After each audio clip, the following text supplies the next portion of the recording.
Cameras right? Are we good to go? In video, so we're streaming right to YouTube, and if you give us your handle on Twitter, I know it. Ha. It's humble G underscore Hip Hope. Yep. Hip I wish we'd have known that. Hope. We could have tweeted out some people. Yeah, I know. Yeah, definitely. You still can. We can. Yeah, you can still tweet if you want to. You can feel free to pull out your phone. You know, we're a digital world. Yeah, definitely. All right, cool. You know his Twitter, Mick? Because I don't know his Twitter. You know their Twitter? That's the person you want them to see, that you said you wanted to see. Do you know their handle, their Twitter? Twitter. I can text him.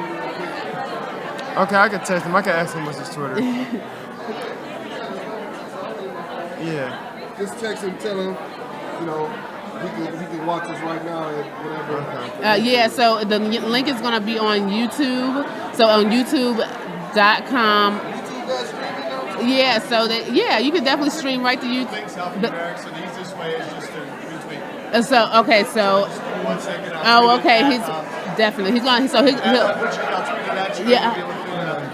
perfect. See, this is why I have him here, because I'm not the expert, but it's way easier to but it definitely so definitely.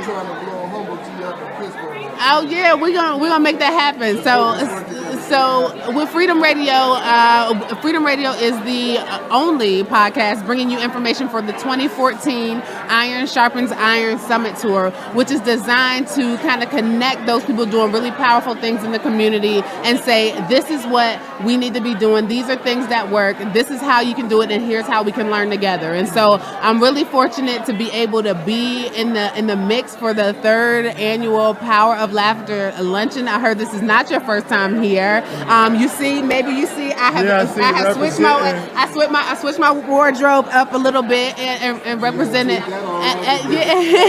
So we're gonna definitely take some pictures. The Selfie Bomb campaign is kind of what we're doing for the 2014 Iron Sharpens Iron Tour. So we're always taking pictures. We're having these conversations with professionals, but we just sometimes, if you're walking down the street and you see someone doing something cool, whether it's just service in the community, you just take that picture, you embrace that moment, and you keep it moving. But you share that, and you have that kind of artifact left behind, and it says, this is what we were doing together. These are the kind of powerful things we were doing as a team. And so, speaking of powerful things that our people are doing, we are here with Humble G, the fiddler, right? So you can catch him at Humble G _ Hip Hope. So as you see, it looks a little bit like hop, but the O got the long hair. So we got a whole literacy lesson going on here. So this podcast is sponsored by Iron Will Educational Consulting, and so we're always trying to figure out, how do we integrate learning into everything we do. So this is a long O. If my babies are at home watching, this line here makes the O sound like O versus ah. Okay. Yep. So one of the really awesome opportunities I've gotten to see was behind the scenes again, working with Miss Brenda Parks. And she says, look at the installment. So you were on the news here in Pittsburgh. So tell me a little bit about that. Oh, well, I mean, that was cool. I mean, Brenda and them, they set me up on it for coming here at the American Heart Association, and gave me a chance to, spread my message and spread my story. So it was a blessing. I'm really excited. And actually, I'm glad I had a chance to kind of dig into your story beforehand, because what was really powerful, you said, and I don't even know if you remember you said it, but you said God created a lane, and so, you moved with it. And so it's really powerful to understand that we all have a role, and that's been brought up with one of the previous women that we interviewed today. And so it was about, community. When we define community, she defined it. Yes, ma'am. Thank you. I appreciate it. So my other shirt, my shirt was under the chair, and we have these lovely elders making sure you pick your stuff up off the floor. Okay, so you got to keep your stuff off the floor, because these elders are gonna make sure you don't mess anything up.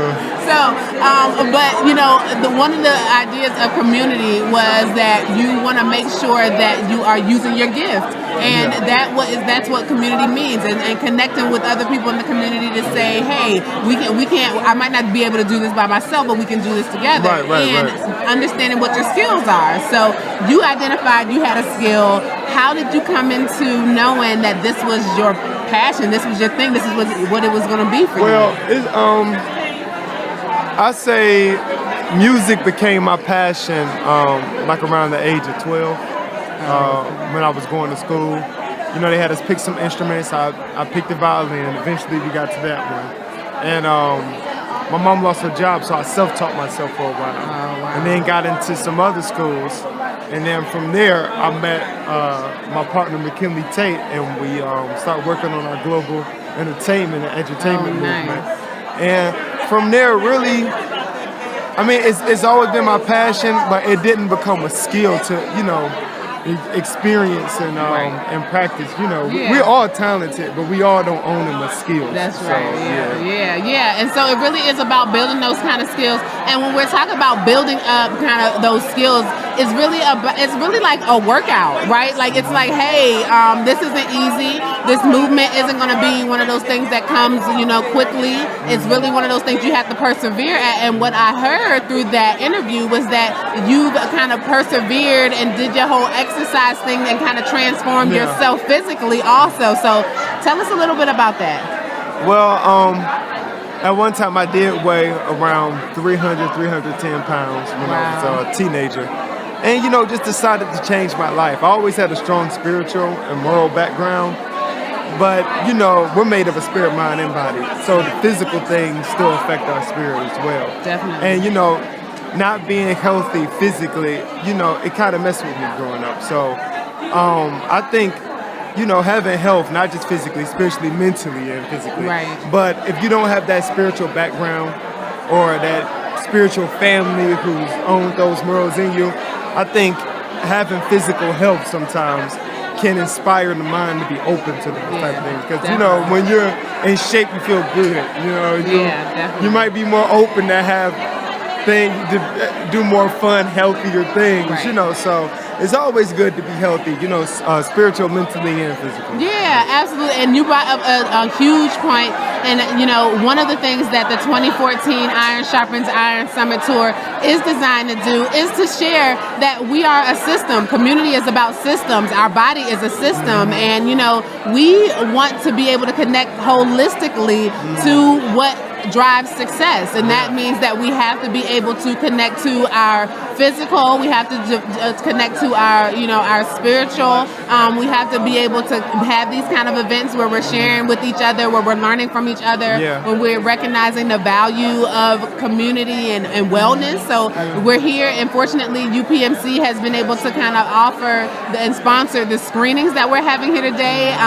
Things are really jumping, everything that people are piling in. I'm kind of getting excited. It's real live out here. So are you ready? So this is the crew you're going to be performing for. Is this your first year here? Oh, it's my second year. Second year. Awesome. So are you ready? So how do you feel? So tell me how you feel right now. Being here in the mix, it's kind of, you're kind of used to it. How do you feel before you get in the, you know, in the groove of things? I feel good. You know, we got all the sound set up, so good.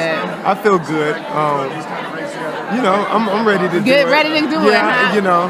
But before you go, thanks for really coming on Freedom Radio. You can catch us at Iron Will. You can catch Humble G the Fiddler at HumbleG_Hip Hope. But before you go, we want to make sure we ask you, because we ask everybody at Freedom Radio, what does community mean to you? What does community mean to me? Community means education.